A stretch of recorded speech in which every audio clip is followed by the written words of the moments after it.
Þarna eru aftur svona nokkur hugtök þegar við erum að hjálpa fólki í sambandi við áhyggjur og kynlífsvanda. Þá er þetta svona kjarnahugtökin sem við vinnum með. Þegar við erum að skoða hvernig greining og meðferð sjúkdóma hefur áhrif á kynlíf fólks.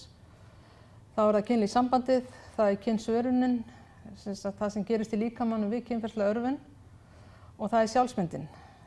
Til dæmis í verkefni kynlíf og krabbamein þá er iðulega, finnst mér, sjálfsmynd karla mjög svona, hún býður vissan hnekki vegna þess að þeir upplifa margir til dæmis sem að fá blöðruhálskirtilskrabbamein og fara í geisla og aðgerðir út af því, þeir upplifa ristruflanir og þeim finnst þeim þá þeir vera ómögulegi karlmenn og bara skamma sín einhvern veginn niður í tær og þeirra sjálfsmynd er mjög báborin. Og maður þarf svona líka að vinna með það. Til dæmis horfa á hvað er hægt að gera í staðinn fyrir hvað er ekki hægt að gera og lausnin í staðinn fyrir vandan.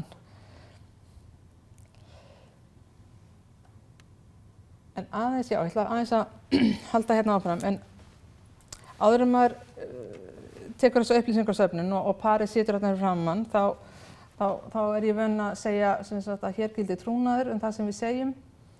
Ég muni hins vegar skrá það í söguna að viðkomandi hafi komið og við höfum rætt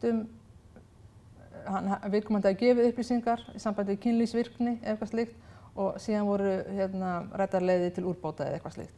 Segi svona lágmarks hluti til þess að virða þennan trúnað. En ég verði samt að skrá heimsóknina í sögu. Ég segi hvað viðtalið er langt og síðan hefst þessi upplýsingarsöfnun og þegar maður er orðinn svona aðeins reyndari í þessu eins og ég, þá maður fer ekki bara svona þylir upp ykkur spurningar frá A til Ö, heldur í rauninni tekur þetta eins og það kemur, skulum við segja. Og einnig kannski ef að fólk er að pæla í því þá segi því hvernig ráðgjöfin er hugsuð að maður lítur á sambandi í heild sinni. Maður getur ekki boxað kynlífi að ykkur svona kassa og þá verða oftar konurnar ánægðar en líka karlarnir, þau skilja þetta alveg. Ef það er ágreiningur og núningur bara dagsdaglega í lífi hjá fólki þá er það kannski ekki æsti að stunda kynlíf með hvort öðru. En varðandi kynlífsvandamál á Íslandi og tíðni þeirra, þá hefur engin heildstæð könnun verið gerð á umfangi og birtingarvanda kynlífsvanda hér á landi. En það bendir ekki til þess að þessi vandamál séu færri eða öðruvísi hérna en í nágrannalöndunum og víða erlendis.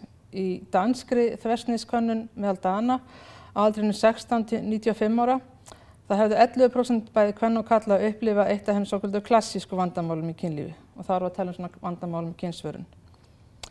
En því fer fjarri að vandamálin séu eingöngu á sviði kynsvörunar eins og kemur fram að þessar glæri dæmi það eru ristruflanir, sálartserfileikar og fullnægingarerfileikar.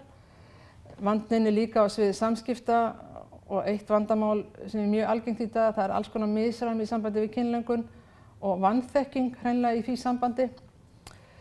Fólk áttar sig ekki á því, það bara hreinlega veit ekki, það hefur ekki fengið þessar upplýsingar, þessa fræðslu hvernig löngun breytist í langtíma sambandi og hvað tekur þá við og hvernig maður getur unnið með það. Unnið með það, það er svo leiðilegt að heyra þetta orð vinna með það, en bara hvernig maður mæti því og hugsar það öðruvísi. Og síðan getur vandinn verið á sviði hugsunar, eins og kannski kynlífsþráhyggja að hafa óvelkomnar hugsanir. Ég hef ekki fengið mörg vandamál á þessu sviði, en það hefur komið fyrir. Og þá vinnur maður svona með hugræna atferlismeðferð meira í því sambandi. Síðan getur vandinn líka birst á sviði hegðunar, eins og kynlífsárátta. Sumir tala um kynlífsfíkn, ég nota það hugtak ekki, mér finnst það ekki gagnlegt. Ég nota kynlífsáráttu eða sambandsröskun hreinlega. Og annað dæmi vanda á sviði hegðunar er kynlífsandúð. Og þessi vandi hefur síðan ýmis neikvæð áhrif, sé hann íþyngjandi. Og það er algengt að taka eftir óþægindum eins og bara spenna í sambandinu, samviskubit, forðunarhegðun, lágt sjálfsmat, vonbrigði, pirring og gremju sem svona grefur sig.